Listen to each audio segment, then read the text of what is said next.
47 seconds. Still gotta think about me. Want someone to hold. You can put me on airplane mode.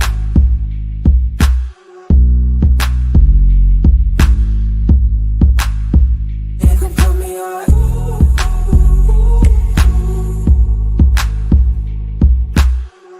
You still gotta think about me. Want someone to hold. You can put me on airplane mode.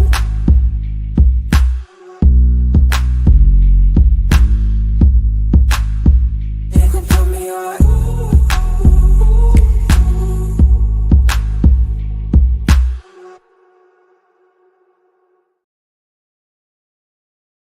Ladies and gentlemen, boys and girls, welcome to another edition of the Tuesday Night Flight, brought to you in conjunction with the Sideline Junkies Podcast Network. We're going to give you some things today. We're going to recap college basketball. We're going to talk about the UConn women national champs, reaction to 895, what's going on in Denver, and then we have a question of the night. We're going to talk about our favorite basketball players that we actually saw with our very own two eyes. With that being said, that's the Gentleman Jack Carr. I'm the Midnight Rider. We're going to take you on a ride through all these topics tonight.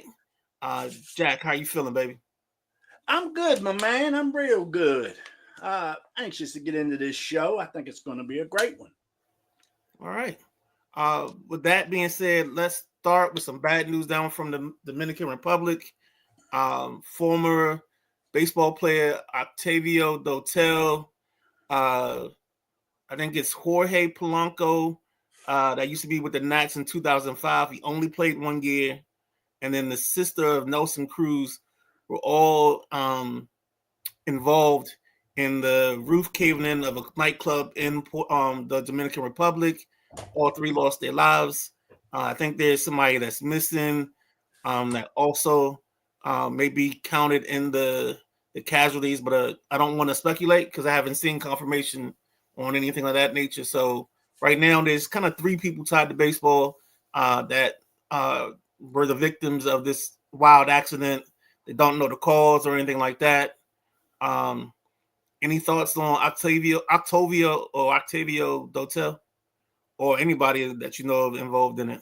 No, honestly, heard a little bit about it. Didn't know who was involved. And through the names you said, I'm not too familiar with them. So Polanco was like a Rule 5 guy that played for the Nats back in 2005. What's his first name? I want to say it's Jorge. I was getting ready to say Javier. But yeah, okay. I think I know that dude. But he only played 1 year. And then the guy Dotel played for the Astros, the Rockies are the 2 that stick out to me. He was a setup man / closer at times. I want to say he had a nice slider. I think that was kind of his pitch to get him out of the inning or get him out of situations. So that's what I have right there on that. Is this Sam R? Yes, sir. Sam R with the first comment. Just Sam R being Sam R. I'll go ahead and show the word. Here we go, baby. So here we go. Let's go ahead and get off of that. And let's get to some of the news and some of the things going on. And let's start with the main event from last night. And what I want to do, Jack, is I want you to I know you had some bad things on Saturday happen, but just seriously, just the Final Four as a whole. Let's talk about that, and then let's talk about the game also. Sure. That way we can get 2 perspectives. Okay. I think the Final Four as a whole was picture perfect. You couldn't have asked for a better one. You got the best of the best. I know upsets happen, but these 4 schools took care of business all year long. Auburn, Duke, Florida. I think all 3 of them flip-flopped in the number 1 spot this year. Yep. So I feel bad for Houston's coach. Oh, Lord. Give me his name again, Midnight Rider. Kelvin Sampson. I feel bad for Kelvin. He's been there. He's been there he's been there a couple times, 3, 4, I think. Maybe even more. But he ain't got no ship though. Yeah, I think the University of Houston has now gone to 7 Final Fours and walked away from all 7 without championships. Yeah, I know it's been quite a few. Yeah. I'm not sure if Coach Sampson has been involved in all 7 of those, but I know he's been to a lot. He's been through a couple. You got to remember this Houston team back in the day, they were there 82, 83, 84, something like that, or either 83, 84, 85, somewhere in that combination. It was Georgetown. It was Patrick Ewing time. Yeah. Yeah, there you go. So, yeah, they're definitely in there. It's kind of nice to see them get there. I wish he had gotten the W. I felt bad for the kid for not getting the shot off. It's just one of those things, man. But the Final Four as a whole, you said it best. You had the best of the best. You had the cream of the crop. But you also had really good basketball games in that mix as well. It wasn't any blowouts. Everything was right there. Went down to the end. And, I mean, you can't ask for anything better. And for all those people crying about upsets, you wouldn't have watched the upsets. If there was some 12 seeds here, you wouldn't have watched. Come on. So let's not feed into that. Let's not live that lie. Because people don't watch when the St. Peters and the Illinois Chicagos and all them are involved. They like seeing them win the first round, but when it gets down to the nitty-gritty, they don't want to see those teams play, especially in the Final Four. They want to see the best teams play. You're exactly right. And I'm going to go back to where you said you felt bad for the young man that couldn't get that shot off at the end. Houston they had only 4 turnovers the first 36 minutes of the game, bro. Mm-hmm. They turned the ball over 5 times the last 324. And their last 3 possessions, they ain't even get a shot up. So Florida turned that D on extreme. Florida led for a total of 64 seconds in this game and bring home a natty. That's just unreal. Blows my mind, Midnight Rider. Yeah, it's crazy, man. Because it didn't start like that. Started Houston smacked them in the mouth starting off. Yeah, they was giving them everything they wanted. I thought it was going to stay that way, but they was up 12 at one point. Then lo and behold, it just kind of fell apart. Slowly, though. If you still got the stats up, I think Houston was like 14 or 49 from 3. I got their numbers here. Houston, I don't have what they were number-wise, but it was 34% field goals. Okay. 24% from 3. Okay. And 67% from the foul line. If they shot better from the foul line, they could have won. So yeah, they didn't make many threes. It was like 2 for 11, something like that. It was horrible. And they're on the season, they're a 45% field goal percentage team and a 39% from 3, one of the tops in the country. So Florida put a little cap on that 3-point shooting and said, nah. And from the foul line, they're 75%. So that's not great. But their 3-point shooting was definitely interrupted by the tenacious Florida defense, man. Both teams were playing great defense. Because like I say, Florida, they came out so strong, they were just sweeping the offensive boards in the first 10 minutes. Yep. I was like, ooh, they keep getting second, third chances. And it seemed like they wanted to dunk on everybody. Everybody. Both teams wanted to dunk on everybody. Yeah, there was no questions early on that rim was punished. Yeah. Let's see what we got here. Sam R says he's cloning sheep DNA, baby. Matty Ice, kind of glad for Florida because there were some questionable calls that seemed to go all against them. And then, Matty, you gotta refresh me on this part. Disagree on that part, Matty. I mean, MR. I would give the rest of the hair on my head to see Kent State in the Final Four. I know what you're saying. No. What I mean is, the public will say, "Oh, we want to see the Cinderellas," and I know people with personal ties to them. but the rest of the world doesn't watch. Those are some of the lowest rated Final Fours that we have. And then San Mar back, they folded under pressure. The taste of glory was on the tip of their tongues. Closed mouths don't get fed. The hungry prevails. God dang, you got poetic on us. Hey. So that's how he does it. I see. Overall, just Florida. I mean, our guy, Clayton Jr., didn't have a great game at all. Well, he was perfect from the free throw line. Yeah. Played some good defense later. Mm-hmm. His scoring was, man, there was 2-3 guys on him after every pick. I mean, they were really doing good pick defense yesterday.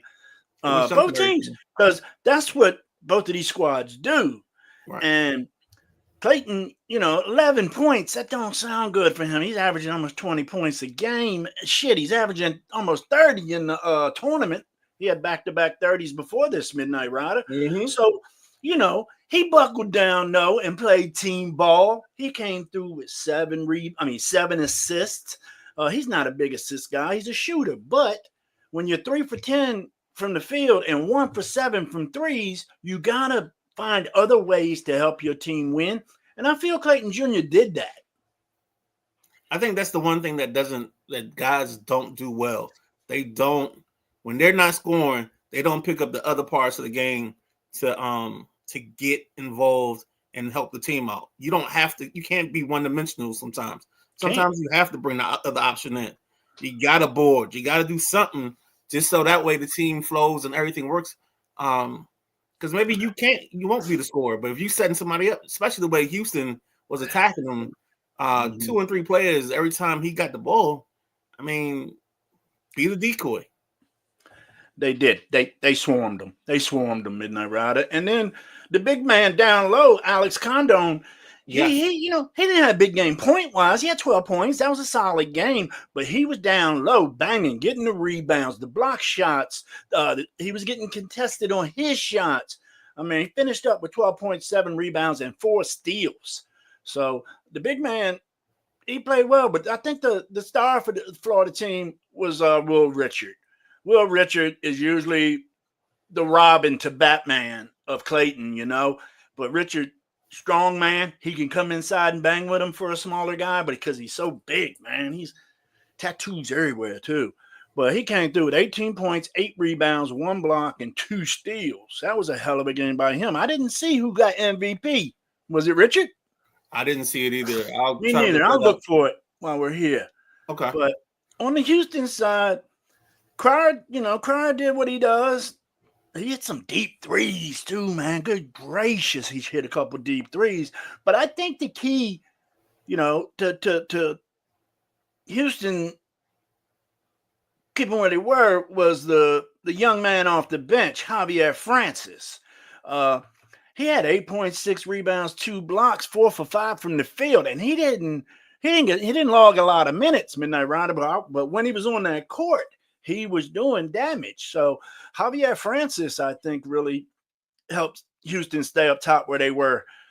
Maybe he should have been in the game the last 3 minutes, because I don't know what happened to Houston the last 3 minutes. Kind of like what happened to Duke the last 3 minutes, man. It's nutty. Jeff Ricker says Clayton got the MVP. Okay. I don't see. His stat sheet's all right, but his shooting's horrific. I would have gave it to Will. So that's what I took from that game. You good, Midnight Rider? Yeah, we good. I'm sorry. Mute monster got me.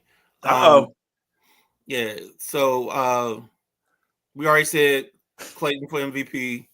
I think sometimes it's the whole Final Four. So I think that's why it got missed. I think Clayton got it for that reason. Because it's for both games, not just for one. Yeah, you're right. You're right. That's the only thing I can see.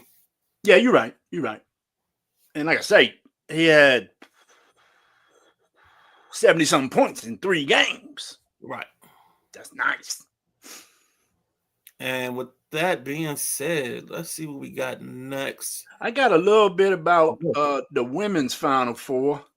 And I was curious about this with Paige Bucher and Ozzie Fudd over there at UConn, and with Angel Reese out of the Final Four, she would have been a big draw to bring in viewers. But viewership in 24, when Caitlin Clark came through, was 10.8 million. Right. Viewership for 2025 Final Four, down a lot, down damn near 6 million, 3.9. I don't know why. I think it goes to show us, Midnight Rider, a lot of them fans, they weren't basketball fans. They was just Caitlin fans, especially the kids. You got to buy, if you got 3 or 4 little girls, you got to buy 5 tickets. So, I don't understand. I didn't think it would fall that far. I think some of it was the storylines that were there. You didn't really have that revenge factor where Caitlin and Reese, they had that kind of battle thing going back and forth. There wasn't really there wasn't a set good and evil in that situation. You had the Paige and Ozzy back. She been injured for 3 years plus. And Paige has lost this championship once, I believe. Right. So she was trying to finish a strong career with the ship, and it was a blowout. Gosh darn, boy. Like I told people Monday, as I was watching it, it was the equivalent of a boulder being on a hill and you trying to stop it at the bottom of the hill. Yeah. Because they just steamrolled them. By the third quarter, you just knew it was done. You was putting on the Dandy Don. They just dominated the game on every acid, shooting. They had 24 for what's the young lady name, number 4? Was it Simon or Short? The other scorer, the freshman. Yeah. He had 24. Ozzie Fudd had 24. They were just pouring on. They were scoring at will. They were playing 500% defense in the fourth quarter. I mean, I was amazed at how hard a defense they were playing at 4 minutes left in the game, dude. UConn was still busting their ass out there like the game was on the line, and they were up 20-something. Mm-hmm. So, all gas, no brakes. Yes, sir. That's it. And that's what Gino teaches, and that's what Gino looks for in his recruits. Maddie says UConn just dominated that game. Absolutely correct. And then 3 p.m. time, awful. And there was a lot above about 895. Yeah. I think that was part of it, but I think some of it was I think it was the who. I think the who involved, you had Gino versus Dawn, but you didn't have that villain and that hero type of thing. And there wasn't enough time to build it up in this ball game because you got them, you got Gino versus Staley. There's no beef between the players. There's nothing there. And then I think also the fact that you had UCLA, UConn, Texas, and South Carolina, the middle of the country wasn't represented here. And I think that's part of it too. Good thought. Will there ever be another Caitlin Clark in women's college basketball? It could happen. Hall of Fame. What Hall of Fame? I don't know. I mean, I think we always gonna get talented young ladies to play. Will they get the fame of Caitlin Clark? I don't know, but they'll definitely have. I mean, you're looking at the young lady at Juju. You're looking at Juju. You look at Fudd. I mean, we have women players. Done, ain't she? Huh? I think Fudd's done. Nah, she got one more. She announced a couple weeks ago she's gonna come back for one more. Good. I think she kind of, no offense, but I think there's another paycheck there to be had. You know what I'm saying? So, I hope Cooper thinks like that. Yeah. I don't think he's going to. That pay scale is a little bit different. Will Caitlin Clark be a Hall of Famer? In what? In WNBA or in college? She's definitely going to be in the College Hall of Fame. I think Naismith encompasses both. So she's got a nice early road onto this. She just can't mess up the rest of her career, and she'll be fine. I think she'll get in. Yep. For sure. Yep. Yeah, Maddie. That and the game just never felt close to get people to watch it. Yeah. Yeah, I think people turned to like, oh, let's see what's going on here. Oh, it's a 20-point lead, and they just went right back out the room. You Yep. know, it's that scene. If you ever seen the Simpsons scene where the grandfather walks into like a bar or whatever, and Bart's standing right at the counter greeting him, and he sees Bart. He takes his hat off, put it on the coat rack. Sees Bart, turns around, takes the hat off the coat rack, and walks back out. That's what people did. That's exactly what happened Finally, here. I can see that. Anything else on this, Jack? Nah, wait till next year. Okay. The madness is over. Now, do you think? See, this knee injury for Juju happens in April, so She might come back January, February, okay, that's what I was thinking. April. What? That's 4. So you got 8 more. Yeah, I say she could probably be back on the court in 9 months. Okay, Some take a year, some take less. and it all depends on what other CLs were involved in the incident. If it's just the ACL and the MCL or ACL and the PCL, It looked horrible. yeah, I mean it just gave out. I wouldn't be surprised if it's all of them. Just like having a blowout in your car, Yeah, man. It just went yeah. down. Yeah, I didn't. I don't like seeing injuries like that, man. All right. The big thing is the reactions to 895. But before we go here, Jack, just so we can get people ready, I know I kind of mentioned in the open, but let's just revisit the question of the night. So when we get to the end, the guests in the lobby, if they have answers, they can answer the question too. Okay. Give them the question.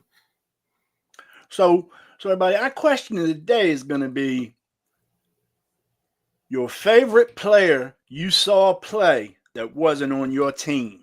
So this is a player you've seen, not a player you read about or going back to, Wilt Chamberlain. It's a player during your time as a fan you watched that's not on your favorite team, your top 5. So for Jack, he can't name any Celtics and any Wizards because we're taking away the home team for the two of us. Yeah. I can't name any Lakers and any Wizards or Bullets. So that's kind of how our lists are going to be comprised. Again, that's going to be our last segment of the show. But we want you to participate. So we want to put it out early so you can start getting your thoughts together. Put it out there. Let's see. Reactions to Ovi's 895. If you don't mind, can I start with this one? Sure. I'd love to hear what you got to say. So I'm watching this and I you could tell, and I'm gonna go back to Friday night. Friday night in that game, I thought he was going for all 3. I thought he was getting all 3 that night. I thought it was going to end like that too. I thought he was going to break the record with a hat trick. That would have been badass. I mean, just because it's just his style and his nature, and I knew the teammates were going to feed him. Who doesn't want to be part of that piece of history where you have the assist on 895, the record breaker? You're going to be in infamy the whole time. You're going to be there. People going to look and be like, oh, that's Tom Wilson. He did this. You know what I'm saying? You're in the frame the whole time. But when I got up Sunday, I remember Maddie being in the comments thinking that Ovi was trying to break it at home a little bit because he charted the first couple of shifts and they weren't his normal time. So it's like 30, 40 seconds. 30 seconds. And he only had like 6 shifts early on. If I remember what Maddie said correctly on his show, The Drive Time. And if you didn't see that last night, it's on our YouTube page. That was a good show last night. Maddie had about 4 guests with him, and they broke down this. And then even at the end, they did the 5 best hockey players ever. So their list included guys like Rocket Richard. There was a Mario Lemieux mentioned. Showtime Sarah had Ovechkin in hers. So it was a great way to cover it because it covered a lot of the age groups and the age brackets. And that's what made that show very dynamic. You have the very young Sarah, you got the middle of the pack, Vic, and then you got Jeff, Scott, and Maddie, who really are three of my top four people that I go to when I talk hockey. Actually, three of my top five, I should say. Two of them were Caps fans too. Yes, Jeff and Scott. That was So cool. Scott, for those that don't remember, Scott has been on the Sideline Junkies episode. He's nicknamed Scooter. He was on one of our Joe the Fan segments that we did. Okay. So Scott's been on with us. I haven't gotten Jeff on. But yes, and I used to work with Jeff. So Jeff, Scott, and Matt all are enterprise ties for me. But watching this game, man, it just felt inevitable. Like I felt like it was just going to happen. It was kind of a situation win. And me being a dum-dum, when they get in the power play, for something happened on my phone, I turn my head to look at my phone, and then I hear the place erupt. And I'm like, oh, hell no. Nah. I got to see it. So thankfully, with my Hulu, I could rewind it real quick. And I went back and watched the setup, and the goal actually gets scored. But I think it's great when you can see something that good and probably something that might not get broken in a while. This might be one of those things that we may not see somebody do this again for another 30 years. You all right, Jack? Jack? Yes. I'm sorry. It's all good. And something I liked about it. I mean, first of all, it was a goal for the ages, breaks 26-year-old record. That's just one of the best headlines I've seen. Goal for the ages. And a little behind the scenes look when this happened years ago when Gretzky beat Gordie Howe. Gordie Howe's wife presented Gretzky's wife with a beautiful piece of jewelry. Well, Gretzky, Janet, I believe her name is, Janet Gretzky, she repaid that favor, talked to Wayne about it, said it's only right. Gave her an 8-carat diamond ring worth $280,000. Woo, cookie. Good gosh. Yeah, and it made it 8-carat for the grade 8. And I thought that was cool, but I didn't expect it to be that expensive. Jeez, peasy. The other thing that was amazing about that is and May and I'm talked about yesterday was the symmetry between all of this. And we talked about it a little bit too, where he breaks it on game 1484, I believe. And Gretzky got the record on game 1484. The fact that Gretzky had a little pendant on with the number 6 representing Gordie Howe. So 9, wasn't it? Is it 9? I don't. Yeah, I believe it's 9. All right, 9. That's what I saw on him. All right, let's see what Maddie says. It was a slow first and was waiting to see what he did on a power play, and it was over. Saw it develop and knew he was scoring. That pass from Tom Wilson is probably one of the best passes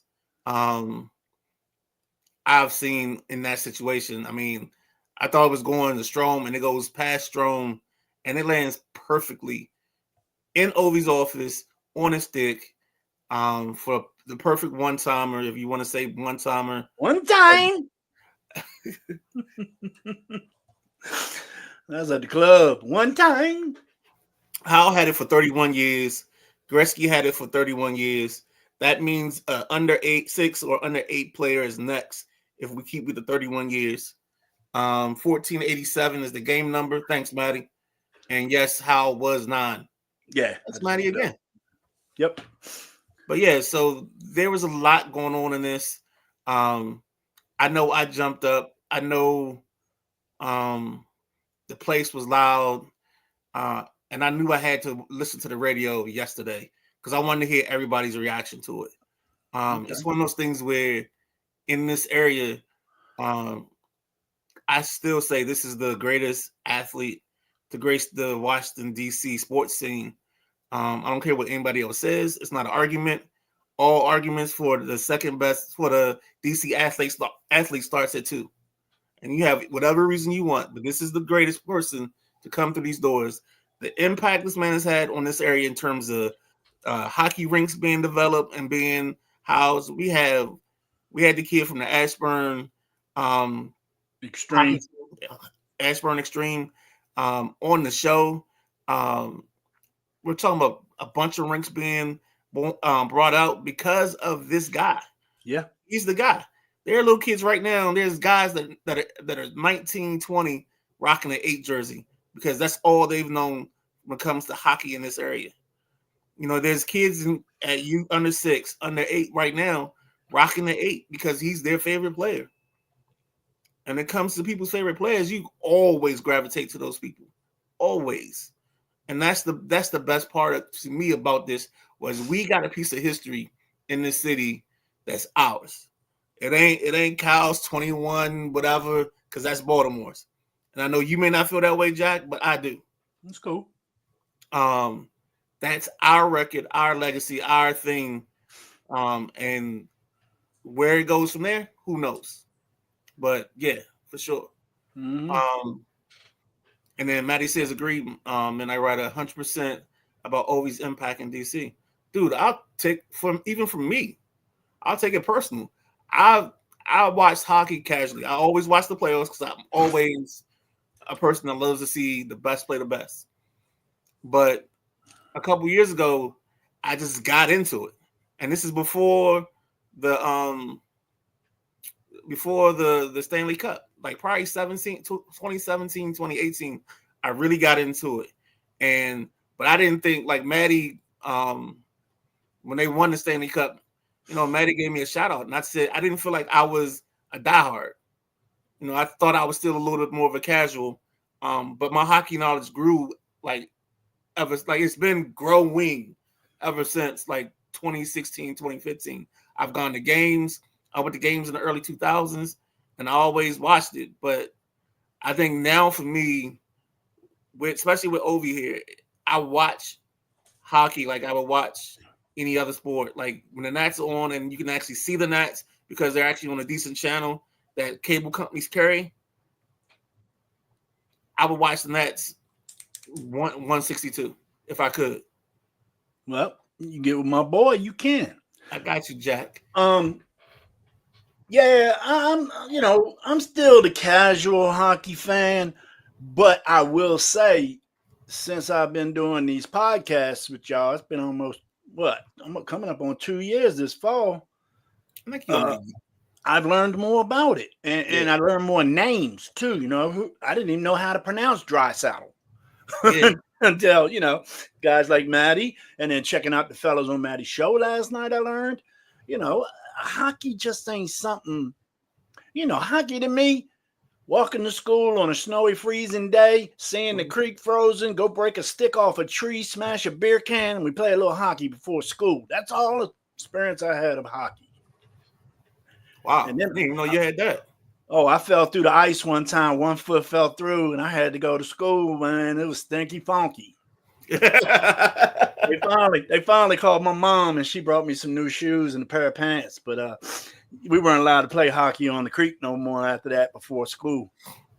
Hey, makes sense, man. Oh, it was the best, man. Somebody runs in front of the group and checks the creek, throws a few rocks on it. Oh, yeah, it's frozen. So then we run over to the woods and break some limbs off to make ourselves a little hockey stick. It was the best, man. It was the best growing up in my neighborhood with my friends, man. I'd go back and do it all over again 3 times if I could. We might have to talk about that as a topic one day. Oh, I could tell you some stuff, bro. And I keep it on the PG, too. Because everybody knows what's up. We grown. I mean, like the things we had to do or you did to make a sport. You know what I'm saying? Mm-hmm. Because you were outside. Ball. You wanted to play basketball, so you bottom out a milk crate and put it on a tree. Dude, my dad was a roofer. I taped the net on his ladder and we shot on a square basket. We shot through the rungs. We did that too. Man, a bicycle rim, We did a nailed trash it to a can. tree, and Yep. I got some crabbing string and made my own net. We did all kind of stuff. I remember the time we tried to make a football field. We went up to the Giant, got like 10 bags of flour. We were trying to make lines and shit. I think we killed the grass, dude. We did all kind of fun stuff. We had cones, we had water bottles. We had, because my neighborhood was tight. It had, we could have 4 or 5 teams, kind of like how them boys in New Carrollton did it when Right. Chooney and Peacock tell us about that. But yeah, we had, you go to the other side of East West. That was the other side of East West Riverdale boys. You come on Taylor Road, that's us. We Taylor Road. And it was just so fun, man. So fun. Whatever season it was, we were playing that sport. Sideline junkies. Bicycle rim is the closest to the real thing. Hey man, you gotta do whatever. Oh, Hey. and since let's see something here. See if we can handle some things here. Anything else on Ovi Jack while we're thinking about it? Nah, it was incredible, man. Congratulations to Alex Ovechkin. That's all I got to wrap that up. And all I say is, I hope he gives us one more year, and he pushes this thing to like 950. I want to see 3. I want 1,000. I want 1,000 in my heart of hearts, but I just don't think he wants to do 1,000. Like I think he's ready to go back to Russia, live his life, and raise his boys. Maybe he play in the Russian hockey league. Right. I heard something about that. Is that what that is? So, a lot of guys retire, they go back to Russia, but they continue to play in that league a little bit. Is that how it goes? Yep. Yeah, I'm not familiar with that, but yeah, I heard somebody talking about that the other day, saying he might just go one more because I think he's only on the contract for one more. And you know what, Jack? Let's take care of some family business real quick because he's in the room.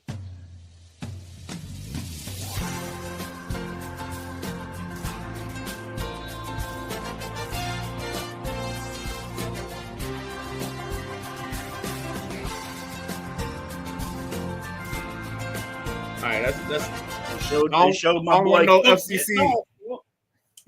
Yeah, taping his ankles. Don't mess with me.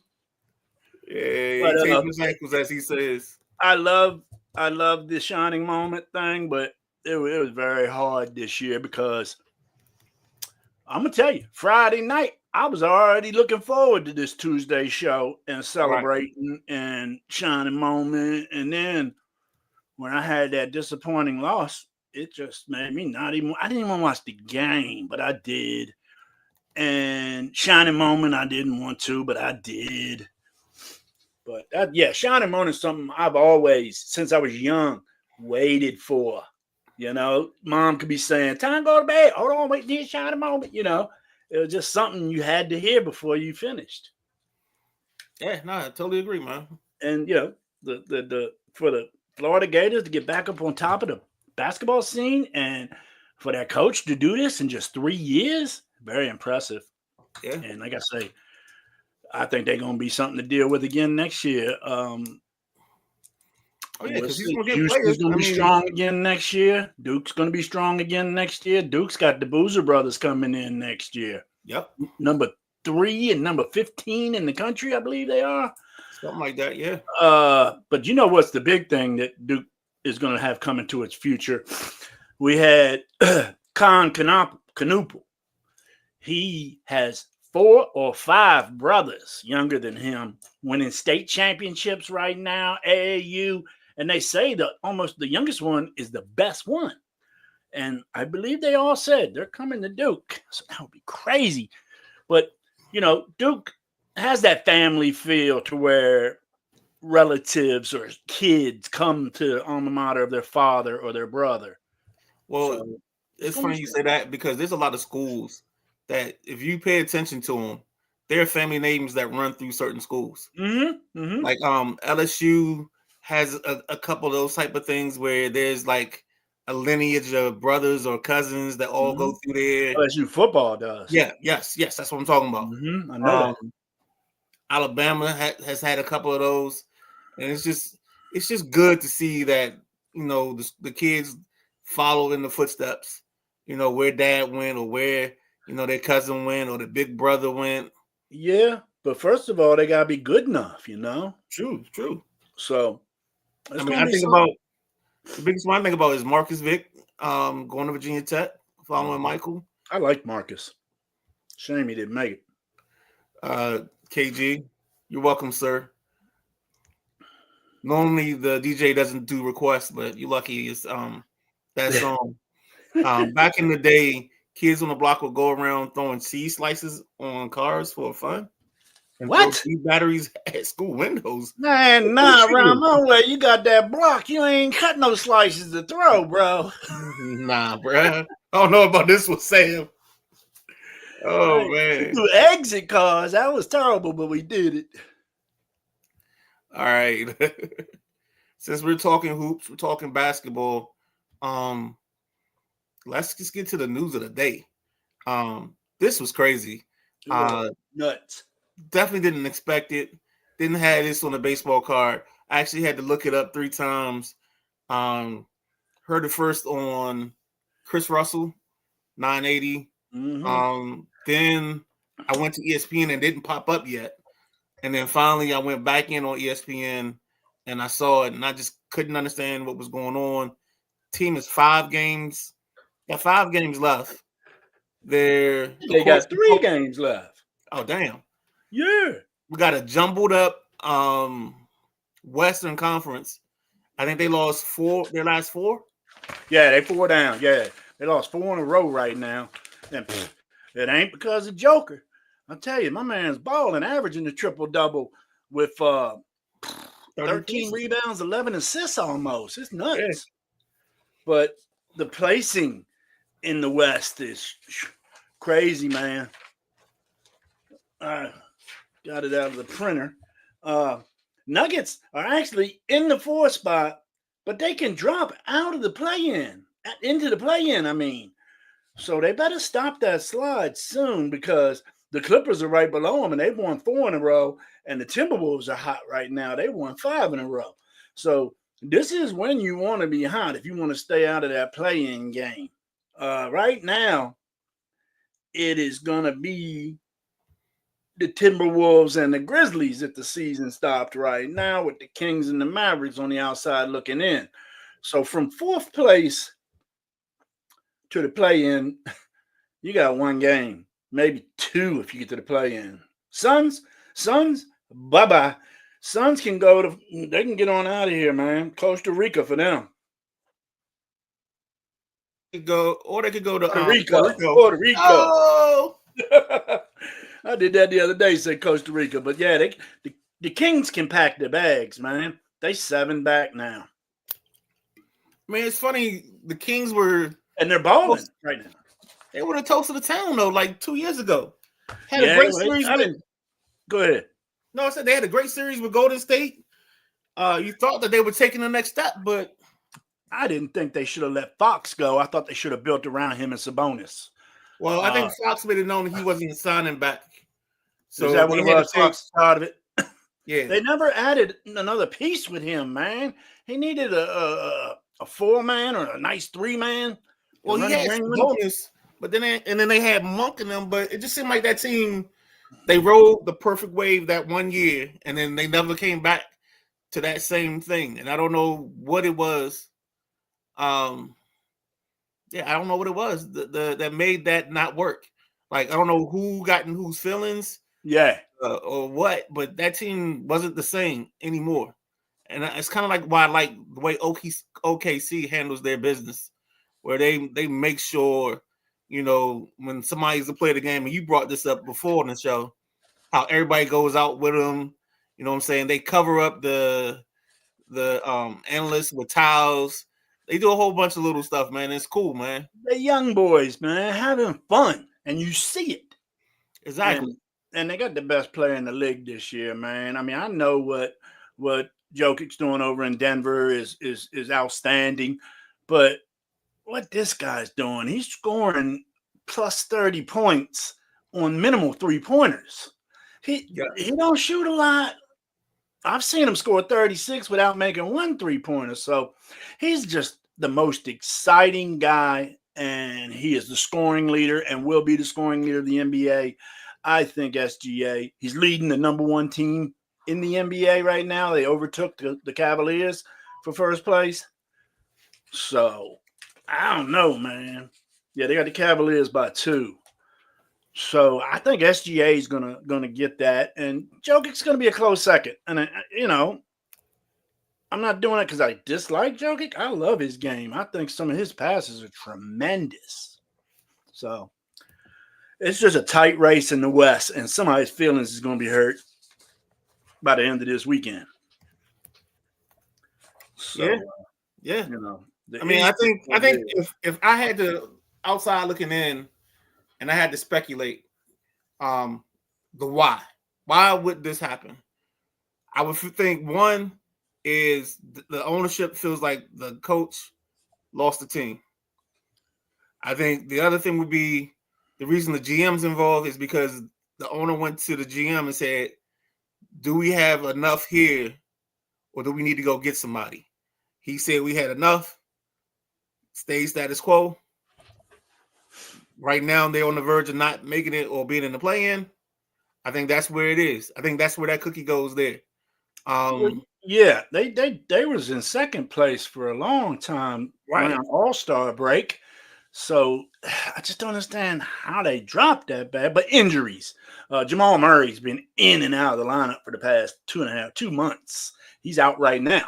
And Jamal Murray's a key piece of this Denver team too. So I don't know. OKC's got the Lakers tonight. I don't know what happened Tuesday, Sunday. I don't know what happened Sunday. The Lakers couldn't miss. Yeah. They just was throwing up. Everything was going in, and OKC just said, hell with it. Started sitting people, man. Yeah, live for tomorrow. Sometimes you got to do that. I think tonight OKC's going to, because they're young guns, and I know how they're going to be thinking, let's go get these Lakers tonight. And then I think they're going to lay low and chill because they got nothing to play for after the night. And a lot of teams are going to do that. And that's why you gotta curb your betting right now. Curb it. Players aren't playing full games. I learned that last year, and my dumb ass tried it. I stopped 2 days ago. Skirt. Something's telling me Ryder's wearing red shoes. Nah, we good. Red shoes. Dorothy? Nah, bruh. But yeah, so I look forward to seeing how things unfold in the West. Yeah, I think the West is going to be the most interesting. I think the West, like we said before, anything. Actually, now I think the West playoffs as a whole is going to be interesting. Now that the Clippers have jumped into the 5 spot, pushed down a couple teams, like who matches up with the Timberwolves in the first round? Why do you don't want that? Golden State. I agree with that. So it's just going to be one of those things where no matter how it plays out, we're going to get us a great first round in the West. The East, it's going to be a lot of gentlemen. Yeah.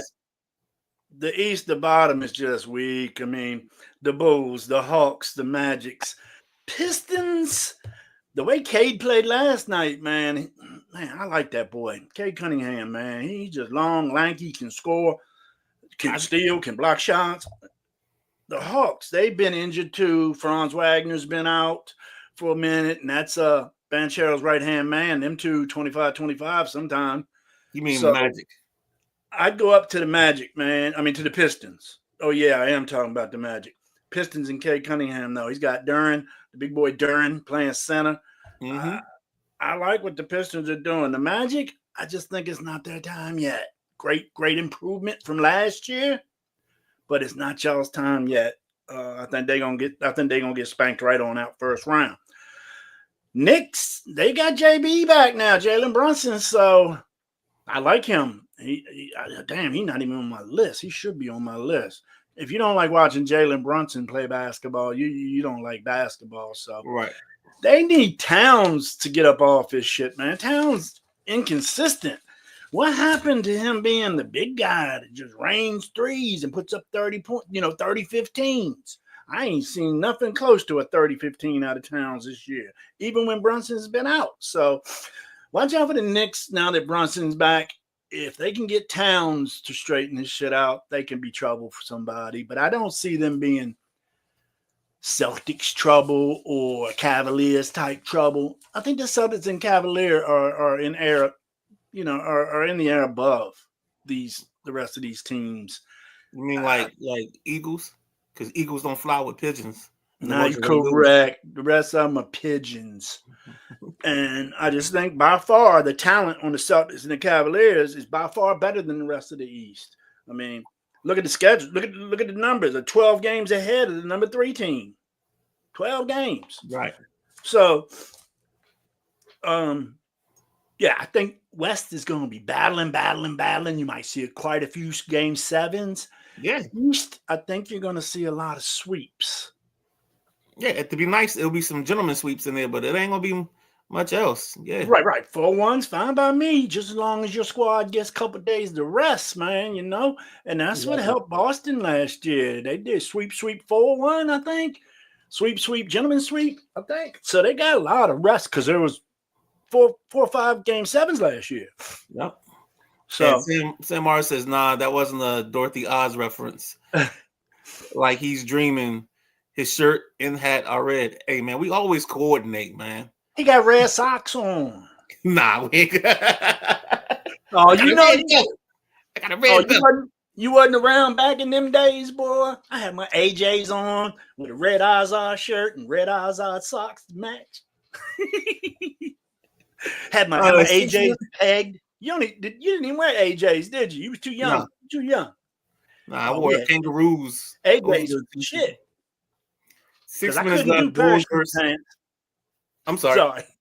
Nah, I was just talking off the shit. Go ahead. 6 minutes left. Bulls versus Cavs. 99, 114 Cavs. Yeah, I figured Cavs would break that one. Cavs about to sit down and rest. Yo, Sam's a fool. Well, yeah, I didn't want to get that personal, like socks and undergarments. Well, he got his pink panties on, Sam. You know that. I got black boxes. I don't know what this guy's talking about. You got pink panties and on. I got mismatched socks. I got a black and a gray. Because at this point, I'm too old and too tired to be matching up socks. It's the first 2 I grab. That's what I'm getting. All right. And I don't wear hot water, so you can barely see my socks most of the time. You know what I'm saying? You don't wear hot water. Where are we? I'm sorry. I don't know. We was talking about cats getting fired first. Then we got into playoff implications. While we on basketball, I know I'm talking college here, but our guy Buzz has been busy. Yes, he has. Buzz has been busy. I want to say he's brought in 4 or 5 guys already. I know he brought a guy with him from Texas A&M. He's got another one he's trying to get too. The guy he brought with him is Pharrell Payne. He's a 6'9" center, big boy. I like him. He started for Buzz Williams this past season. So got him. Got a boy named David Coit from Kansas, 5'11" guard. Supposedly he distributes the ball well and runs a good offense. So Kansas is pretty deep over there. And then the other boy, Hunter Huff from Chattanooga, another shorty, 5'10" shooting guard. But they say this boy's a sniper. And that's where you find them. Go to them small schools and come on, youngin', come on up here. Shoot with me. Yeah. And that's what they're doing. So I'm pretty excited that Buzz is getting that busy. Because out of the top 50 portal people, there's only 14 left in the top 50. So it's slim pickings unless you can find something. You know what I'm saying? Yeah, so, sure. And like I say, these boys ain't looking in high school no more, man. Most of the high school cats, unless you're a phenom like Coop, you got to go to a regular school for a minute and prove yourself and then get that transfer portal. Because these college coaches are not looking at high school as much as they used to. If you're not in the top part of it, like my buddy's son, he's looking at, he plays football, and like right now, the schools that he's getting the attention from are like the Western Kentucky's, Liberty, and places like that.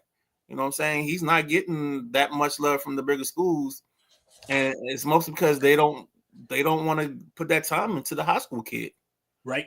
Did you Did James Madison make the tournament this year? No. Okay. Well,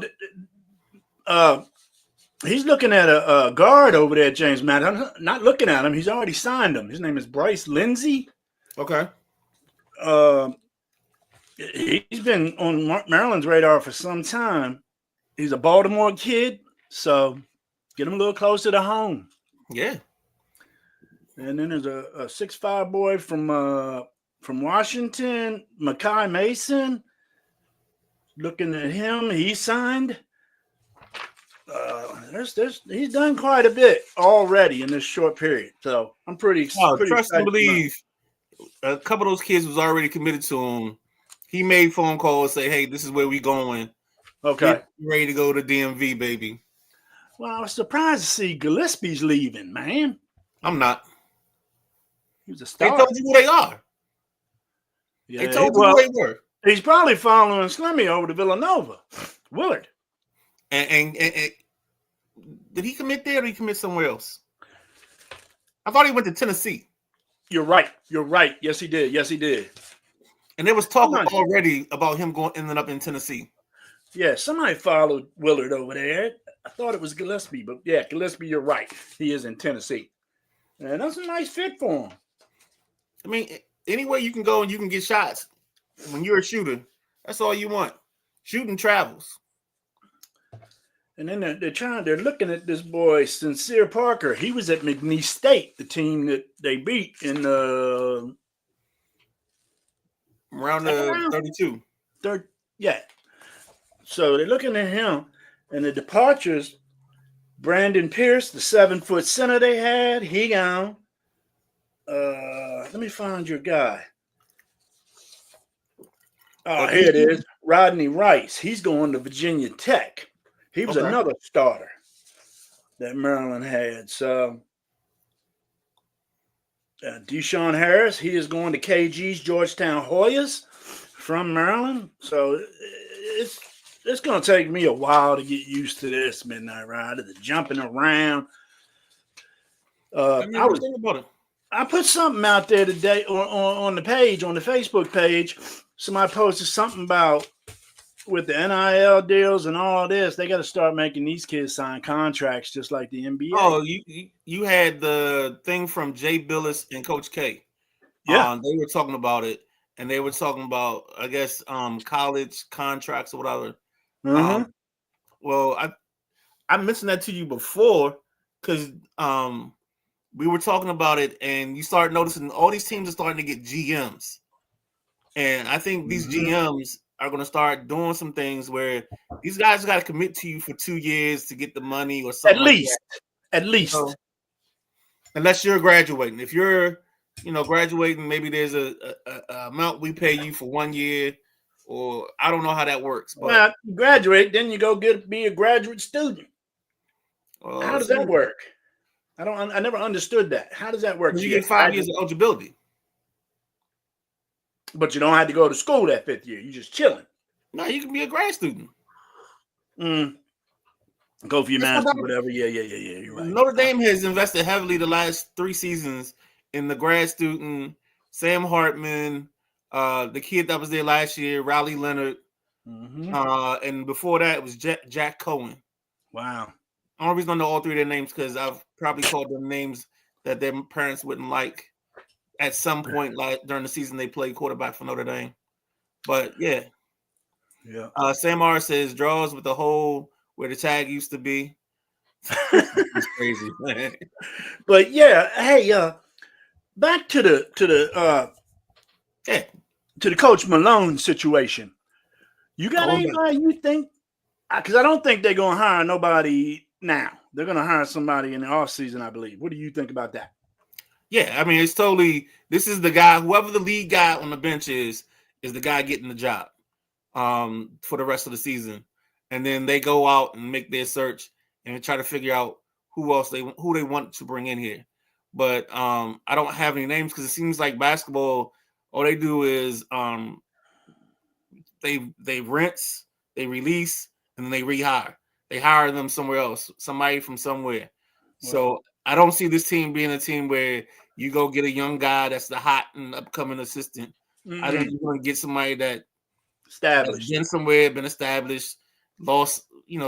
Team got tired of them losing or whatever. I mean, if you think about it, outside of guys like Popovich and stuff, there's not a lot of coaches with over 10 years coaching. And that might be a project or homework for us before Thursday. That would have been Malone. Malone's 10 years. Yeah. He's the only coach Jokic's ever had in the NBA. Right. But I had the name of the assistant that's taken over as intern, and he had to do intern for Malone either earlier this season or last season, and Jokic gave him big props, saying, he handled his business. He got a coaching job one day. So Jokic likes the assistant coach. So I'm sure they're going to ask him what he thinks about it, your franchise player. But some of the coaches I thought might be in consideration would be Sam Cassell, Mike D'Antonio, and Tony, Frank Vogel, Quinn Snyder. He's got a contract over in Atlanta, and another one who I think might eventually come to the NBA. She had a little stint with the San Antonio Spurs as a coach of some sort on Pop's staff, is the young lady Becky Harmon, who's coaching the Las Vegas Aces right now in the WNBA.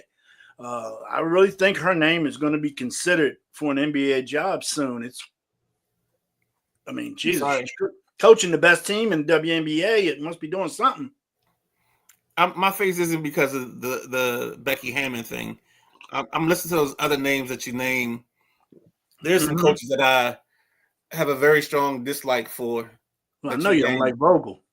No, Vogel's actually cool with me. Vogel's. Oh, okay. Then there's D'Antoni. Oh, I will never say anything good about D'Antoni. I just not my guy. Well, I had to throw Quinn Snyder in there because he's a Duke guy. I like Quinn Snyder. I like Quinn Snyder over anybody else you mentioned, for sure. Got you. So, let's go to it. The question of the night, brought to you by Helen Hunt Motors. If you don't mind, say what? HHM. Yes, indeed. Come to Helen Hunt Motors, where your car is your car. No questions asked, because we won't answer any. Helen Hunt Motors. With that being said, let's see what we got comment. I hear he didn't really get along with anyone in the organization. After 10 years.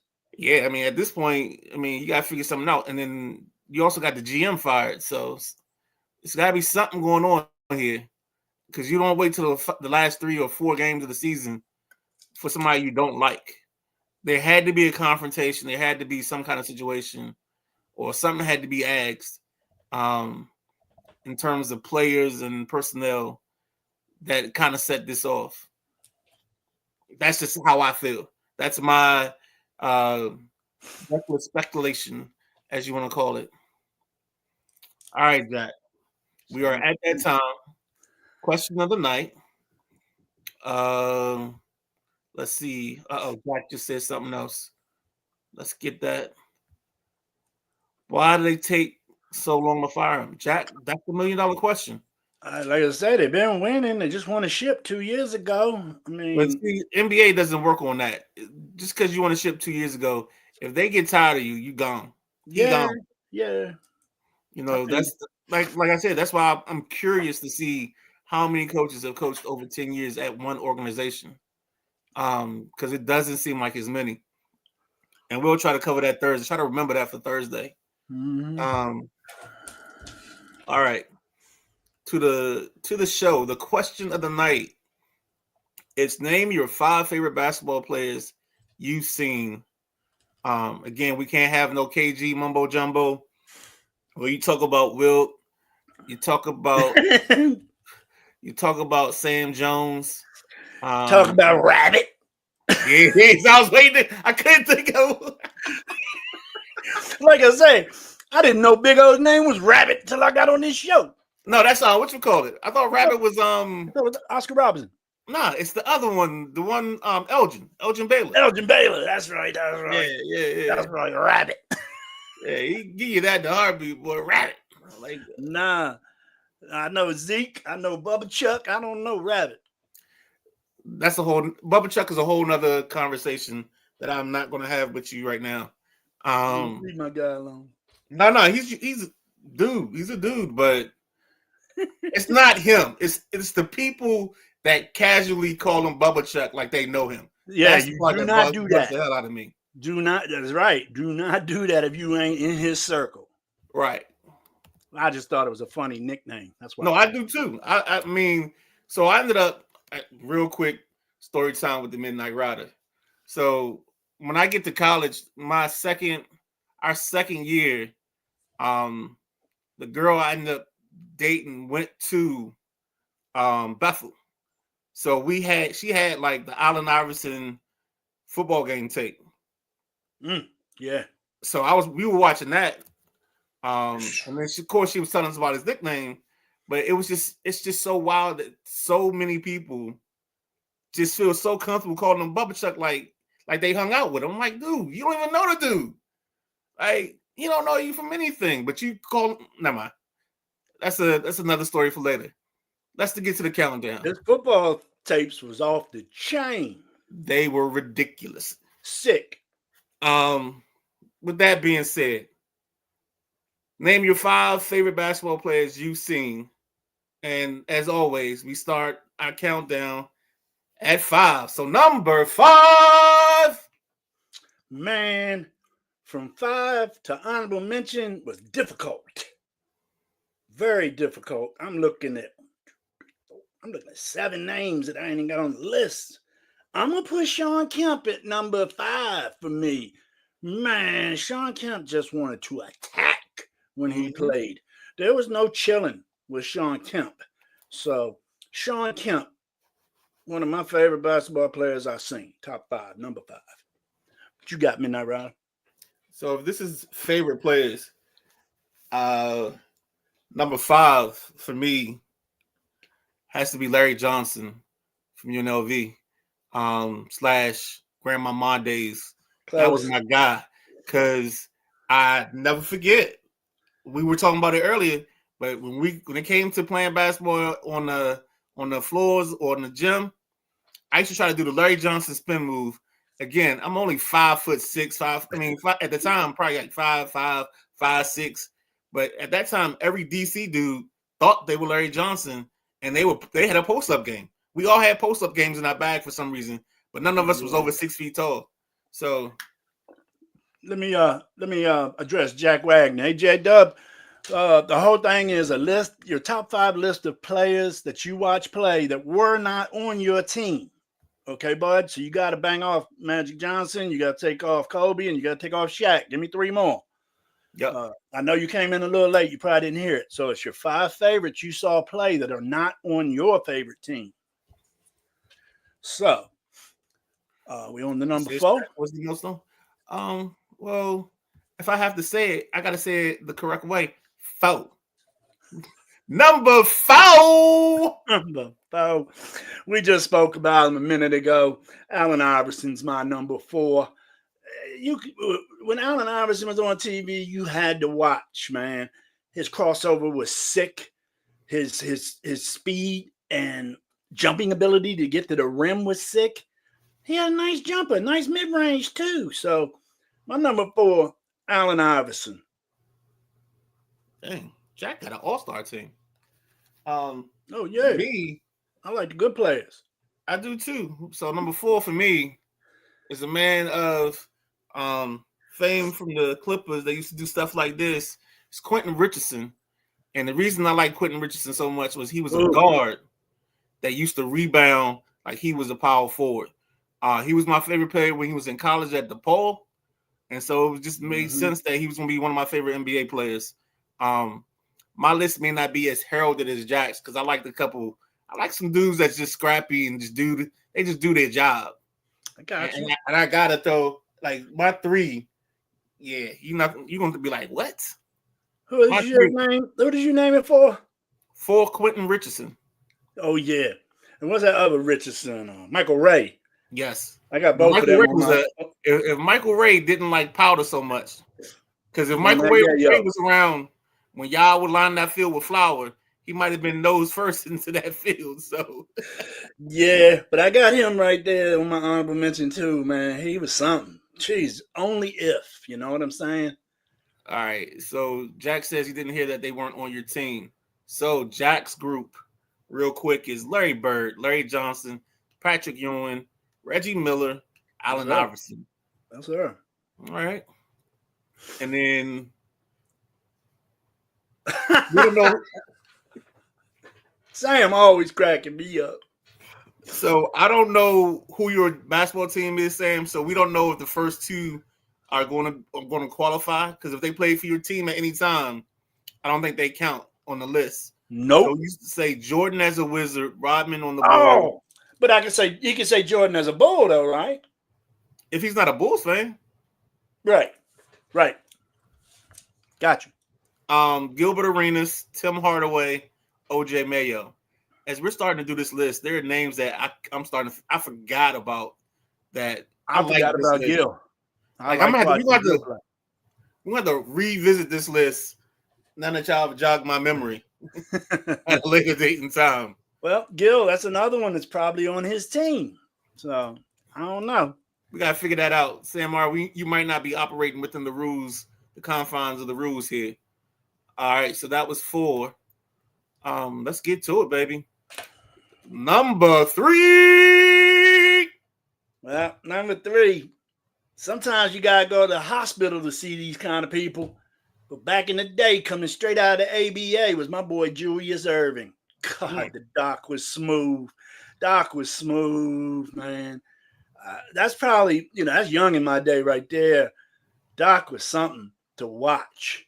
So I'm going to say Julius Erving, the doctor, at number 3. Wow. My number 3. People keep saying names, man. I don't know what my 3 is going to be. Actually, no, I'll stick to this list on this one. My 3 on my list, when I first wrote it down, was Shawn Kemp. Shawn Kemp, I think I had the poster, the Rain Man poster in my room in college. I used to always turn to Inside Stuff for the dunks to see who he dunked on. Of course, the dunk on Gatling, and he does the pose. Yeah, I can't say anything else about him, man. Kemp was my guy for sure. So that's that Rain Man poster. He had like 2 basketballs in his hand or something. I had that poster. Anything else from you, Jack? Let me hit comments. Let's see what else. If somebody else got it. Never saw him for the Bulls. Your question is complicated. Oh, hold on. I'm sorry. Let's see. Hold up. Let's start here because Jack is funny. Damn, your 5 favorite Wizards or Bullets? No way. I could do that. I could name me. I could do that. All right. We'll come back to that. We'll come back to that. All right. Because my trouble area is the ones that I've seen. I don't know if I had favorites in what I've seen. I'll put it in my notes here. Never saw him play for the Bulls. Your question is complicated. Is this a fantasy team or players we've seen in real life, not on our favorite team? Either way, fun to play. Yeah, so Sam R, this is what it is. It's just your favorite players. All right. So we're not talking about team. We're not talking about your favorite great players or anything like that. We're talking about just guys that you like. Because when you hear my number 2, you're gonna be like, "What? I already know it. It's okay." Your number 2 better not be Jordan. No, my number 2 is. I'm gonna tell you right now. My number 2 ain't on nobody's top 5, but it fits with my number 4. Probably ain't either. Ain't none of these cats old as me. He fits number 4 profile, so you'll see. Rain Man was nice. Yes, sir. Oh, you talking about Hardaway? Nope. Original crossover. That time, Jack said Ryder gets his posters from Teen Bop magazine. No, that was KG. I said Oh, that no, about. that was you probably. It was KG because y'all was talking about how many posters he had on his wall, and Boone or Sam confirmed all the posters of KG, and I said, "Yeah, he got them Jones at Team Bop." Then I answered it right for now, but my list is way longer. Yeah, we just going top 5 because this was kind of off the top of our heads. Yeah, we just want to get a list of y'all. We wanted to try something, just get some more interaction. Tuesday night used to be list night anyway, so there you go. True that, Jack. Don't know which one that goes to, but y'all are stupid, dog. That's I all mean, right. that's Long about- as long as I he don't good even know with what me. Teen Bop magazine is. That's the bad part about it. I But had it's all two good. sisters, man. Huh? I had 2 sisters, man. They always had them Scott Baio and Hasselhoff pictures everywhere. Yeah, I don't think mine had that. Yeah, no, my sisters, they had them magazines laying everywhere. As soon as we go on the damn GC Murphy's over PG Plaza, straight to the magazine rack. You know me, I went straight to the poster rack, started looking at posters and shit. I hear you, man. All right. But what we got? Number 2 now? Number 2. I'm gonna get this number 2. And I don't think nobody gonna have this on that list. This was my guy, man. They called him the Iceman. His name was George Gervin from the San Antonio Spurs. Good gracious. I swear he'd take off from half court to shoot a layup, man. He could just glide and dunk on everybody. And scoring points, he led the league in scoring several times. So I used to love watching George Gervin play. Man, boy, my list pales in comparison when it comes to greatness, baby. But I'm gonna stay true. I'm just telling you, it was must-watch TV for me pretty much. Most of these guys. Nah, I like a lot of guys. I like some of the names you said, but there are guys that, like, if they're my guy, they do certain things that I like. Like, they rebound, they play tough D. With that being said, my 2 is Josh Hart from the New York Knicks. Oh, I like him. I like him because he gets 8 to 10 rebounds a night. Again, he's a 6'3", 6'4" guard. If you guys haven't noticed, as Ryder always says, I got a type. I have a type. Quentin Richardson, Josh Hart, types. Okay. I like little guys that go down in the post and get dirty, man. They can bump and ground with you. They'll put you in the post and put you in the mix. So that's my 2. Like, I love watching that kid. He's probably, outside of SGA, he's probably like my second favorite player in the league right now, as we're talking. In the league right now, I had some guys really close, man, but it's just I had too much love for the players on my list. Right now, SGA, Ant-Man, Joker, Luka Doncic. I love watching him play, even though he's a damn Laker. I like to watch him play better when he was with the Mavericks. I don't like him in that purple. So don't get KG. Yeah. Don't say purple in front of KG, please. What's it called? What color is it? He calls it some real Mystic Lake blue, some craziness. Purple and gold, man. Purple and gold. Purple, gold, and white. Yeah, but let KG explain that to you. That's a KG question. I don't even want him. No, man. So Sam R says, yes, I was mistaken. That was a throwback KG roast. Now's the time to buy autographed basketball cards of the best 90s players. Oh, hold on. Most people threw their 90s cards away. They're garbage. Oh, yeah, we got to revisit this. They made too many cards in the 90s, man. Baseball cards are worthless. I mean, you get a Barry Bonds rookie, it's worth $12 because so many companies made cards in the 90s. So I'm just telling you that as a straight up card guy. I know all about it. 90s cards, worthless. Jack says, told you he was coming to the purple and gold. Yeah, you did. He did. And Sam's laughing at Royal Purple. Just trust me. KG's got some name, Mystic Blue or whatever it is. It's crazy. Let's see. And then Jack said you. Oh, he was just correcting He's his. fixing his spelling. Yeah. Damn. All right. So my one I ain't say is. you're at 2. Oh, I gave you 2. That was Josh Hart. Oh, then I'm at 1. Yeah. So hold on. Let's go back here. Anything after 96 was better. Skybox, Upper Deck, Flair. Oh, you definitely had to be Skybox Upper Deck. Yes. Flair. Flair was the only card that had people's middle names on it. I had that set in the 90s. Oh, yeah, that was pretty cool on the back. Yeah, I remember that. Because I think Patrick Ewing's middle name was Aloysius, and of course, is Larry Joe Bird. Yes. I can't think of anybody else's off the top of my head, but I know those 2 I remember like it was nobody's business. Now, number 1, your number 1 favorite player that you've seen that didn't play on your team. That's crazy. Where you at, man? Where you at? He around here somewhere, Midnight Rider. I'll find him. Number 1. Where's number 1 at? Come on, number 1. Come on, number 1. Where's number 1? I can't find him. Oh, I know where he's at. Number 1. Sorry, fellas. I had to put y'all on a little groove. Nah, that ain't number 1 neither. Damn. Number 1, he once wore 4-5, but he came out 2-3. So you talking about Michael Jordan? That's my guy. I got Mike shit. Oh, dude, I got Mike shit. I got a nice poster with Jordan in the 2-3. You know how he stood at like half court during the foul line with that foot pointed out, hand on his hip. Then I got a flip picture with him in the 4-5 on the same joint. It's tight. So Michael Jordan, man, everybody that knows me knows I was a huge Jordan fan.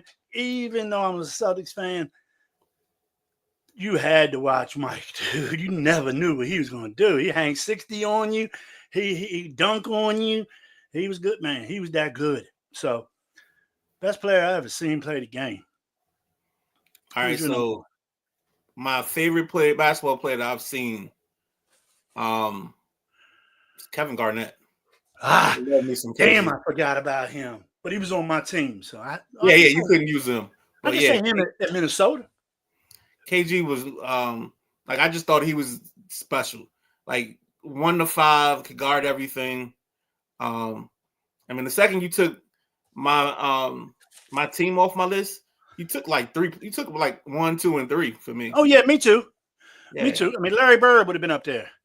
I can't say those words. That's the only reason Larry's not on my list. But who did you say your number 1?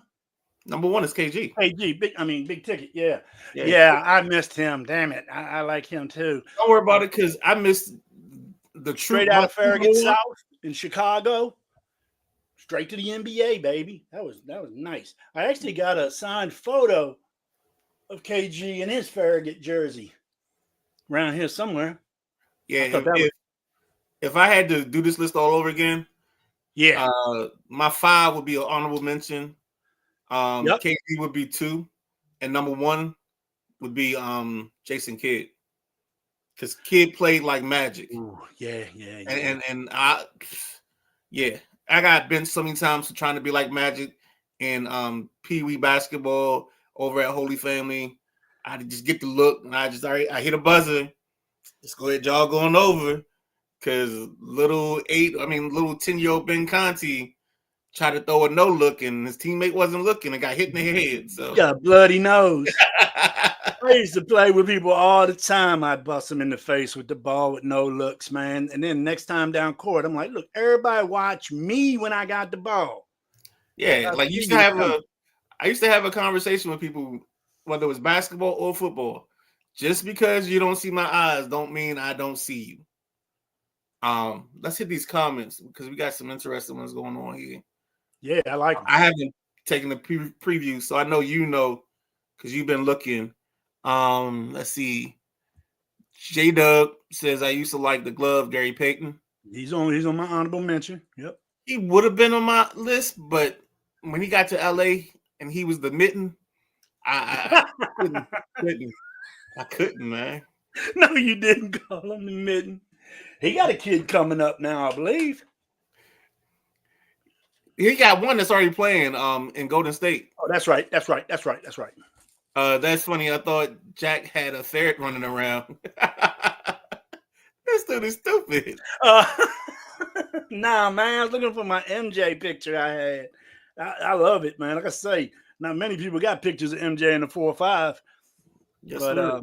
it's pretty cool. It's pretty cool. You said Kevin Garnett and Uncut Gems was great. I still haven't watched that. It was good.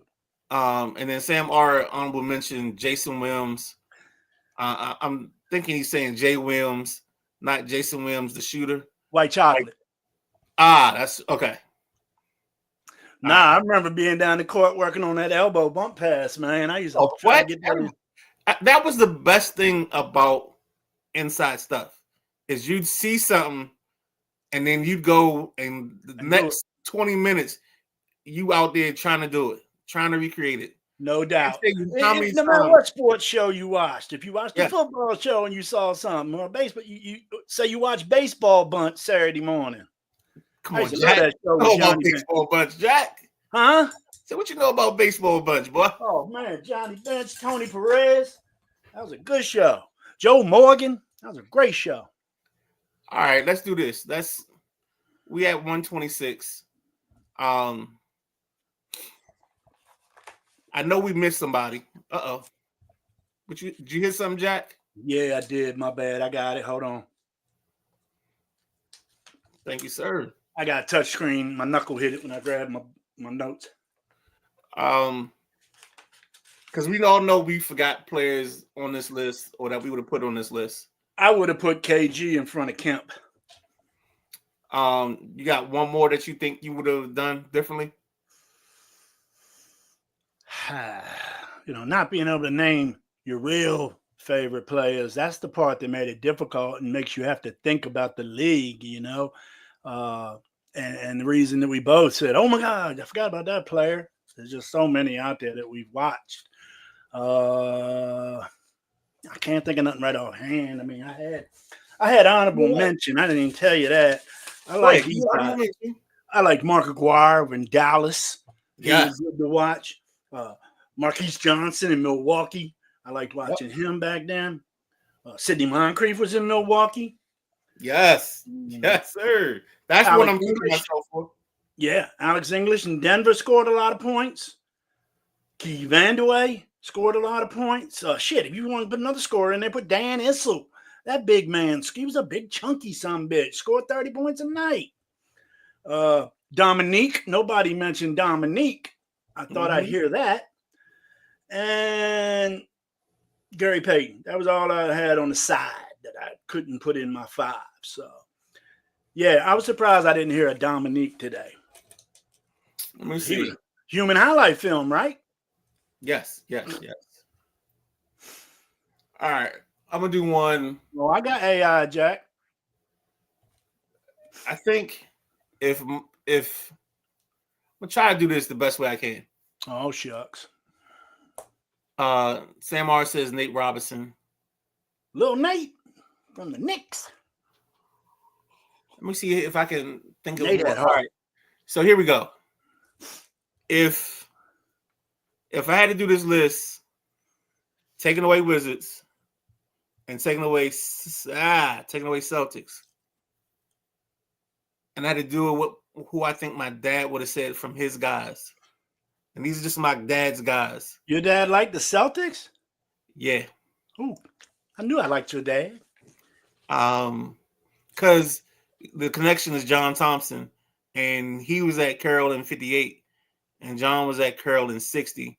Plus, They went to the same middle school. So there's a whole John Thompson connection. John went to St. Anthony's. He coached at St. Anthony's.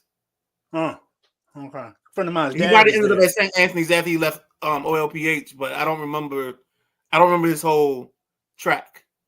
But he would say, and I'm going off of people I heard him talk about.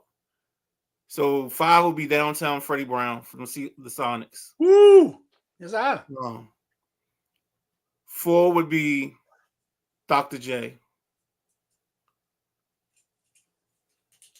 He loved MJ, so I think MJ would be 3. Two,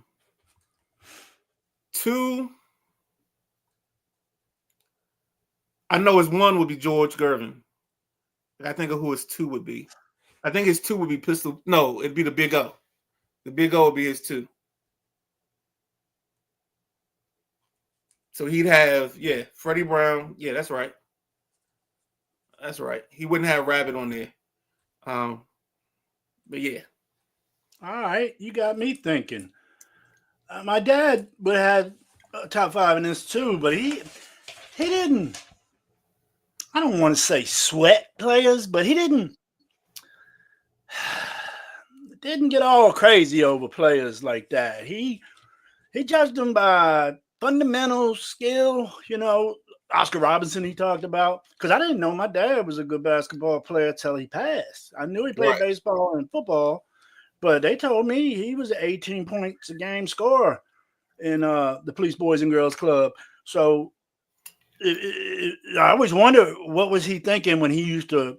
Sometimes he'd come home from work and he had to ride by the court by my house, and he'd see us over there balling. So he's like, "Let me go finish my six pack." He'd pull up in the drive in the parking lot under the shade tree and watch us run. And he never said nothing about my game or about his game or nothing. I don't know why, but I think my dad would have said Oscar Robinson. He did mention him a lot. My dad liked Akeem Olajuwon. My dad liked Havlicek. My dad liked Larry Bird. And the guy my dad talked about the most, man, Pete Maravich. I think he might have even said, I tried to be like Pete Maravich, type of stuff to me. And, here I am. I barely seen some Pete Maravich, dude. I was real young when he stopped playing. So, yeah, my dad's favorite player, I would say, is Pete Maravich. I think I used to hear my dad used to get it in conversations. He'd always talk about the Iceman. It was crazy, dude. Like I didn't. Of course, by the time I saw Iceman, I think he was with the Bulls or something, and it was like, that was late. That was late. But 18 points a game by then. But Freddie Brown would be part of, like, he and my godfather downtown. Always Freddie Brown would talk about Georgetown, didn't he? Huh? Didn't he go to Georgetown? No. You think about the Freddie Brown that threw the ball to the wrong person in the 80s. Oh yeah. Well, I know who downtown Freddie Brown is, but okay. For me, that was one of the conversations I would always walk in, and those two guys would be talking about him, riding up the Beltway to Baltimore to go watch him play. It was a staple. Like I can hear the story right now of him and my godfather having that conversation. And he probably up in heaven now and telling me I got something wrong, but it's all good. That's what I can remember the best of. I was close to saying Sleepy Floyd. My dad liked him as well, and I played against Sleepy Floyd down Turkey Thicket a couple times. Man, God, he was good, man. He was good. I don't know what ended up happening to him. He didn't do much in the NBA, did he? What you mean he didn't do too much in the NBA? Who did he run with? He was at was it Golden State, I think? How many years? I don't know. He only played like 6-8 years. I don't know the years, but wherever he played, I remember he dropped 50 on the Lakers in like game one of their playoff series. Eric Sleepy Floyd. Huh. Yeah, he had a nice little stretch. I don't think he gave you 10 years in the NBA, but he gave you like 6 or 7 good ones. No, he gave us a shitload. He gave us 11. Oh, for real? Okay. Yeah, I did not know that. I don't remember San Antonio and Brooklyn stops for him. That was at the end of his career. I remember Houston and I remember Golden State. That's it. But I remember Golden State very well. He had 2 stops in San Antonio and one stop in San Antonio and one in Brooklyn. He didn't do much there, 13 points, 15 points. But yeah, he had that one year in Houston. He averaged 34, 31. Oh, no, that's minutes. My bad. He averaged 21, 18, 17, 19. Yeah, he never got over 20 a game. All right, let's go ahead and stop this counter from running. Because we could be DJ here all Niners. night. We could be here for another, I don't know, 30, 40 minutes if we wanted to. Start going into favorite Wizards and favorite Celtics and favorite Lakers. Yeah, Because I got favorite Lakers. I don't have favorite Celtics. My newest favorite Laker is Dalton. I like Dalton. I wish they'd trade him to Boston. He fits Boston's type, as you say. Dalton fit. But man, Boston throws threes up. Everybody's got a type, man. I keep trying to tell the world, man. I'd like to see Dalton because, I mean, shit, they already shipped him off once. A failed physical sent him back to LA. So LA might deal his ass again in the offseason. I don't know what their plans are, but having Dalton connect on your squad is a good plan, in my opinion. Jack, I think they're trying desperately to get a big. I don't know why they just won't draft one or go sign Dwight Howard or something like that. But Dwight's in the HOF. I'm not what you call it. I don't know why he got elected. Injuries shorten way too many careers of some really good players. Hell yeah. Because a guy that I know I had his jersey in his college jersey, and probably is a name I forgot on this list as well, is Grant Hill. Even though he went to Duke, Grant, my. The knees, and I think it was the ankle. I was going to say knees and feet, something like that, messed with him really, really bad. And I believe you're correct with the ankle thing. Yeah. So his last few years were nothing, man. Nothing of his level. But yeah, I mean, look at it though. You know, he came out, then Lake came out the year after that, and look at the two different careers they had. Leitner just cut it as like a journeyman. You know, when he's one of the best college basketball players ever to play in NCAA tournament ever. Yep. You know, that's what it says. It says 2-time ACC Athlete of the Year, 2-time NCAA champion, Christian Leitner jersey. Bam! Sam Mars says the Sideline Junkie should live stream old school NBA Jam video game plays and stuff like that. Hey, I don't think I can add another show to my list right now, but if somebody wants to do a show like that, I got some old school video games on my back porch. A neighbor gave me trying to get me to take them to a shop and see what they're worth. But ain't no sports games in there. I would have hooked it up to my TV. But, you know, now you got to get adapters and shit to hook those old school games to your TV because it's got to go into HDMI. Yeah. But the thing about it is there are companies you can get it and you get like 100 games. Yeah. You know what I'm saying? I got one of those, but it's not that – the one I got is not that great. Okay. But yeah, they're out there. I mean, they make consoles, game consoles out of those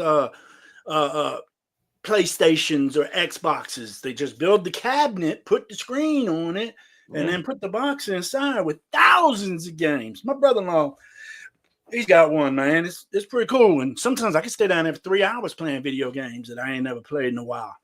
If he got a PlayStation, especially the PlayStation 1, there should be a fighting game when they call it Soul Blade. One of the greatest fighting games in the world, Craig. In the world, Craig.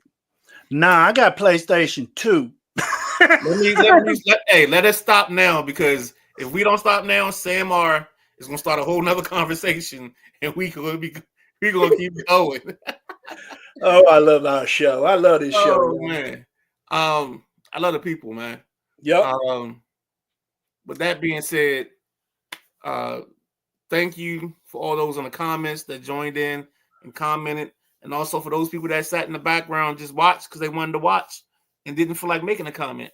You know, hopefully at some point you get a little get comfortable enough, and you make a comment and let us know.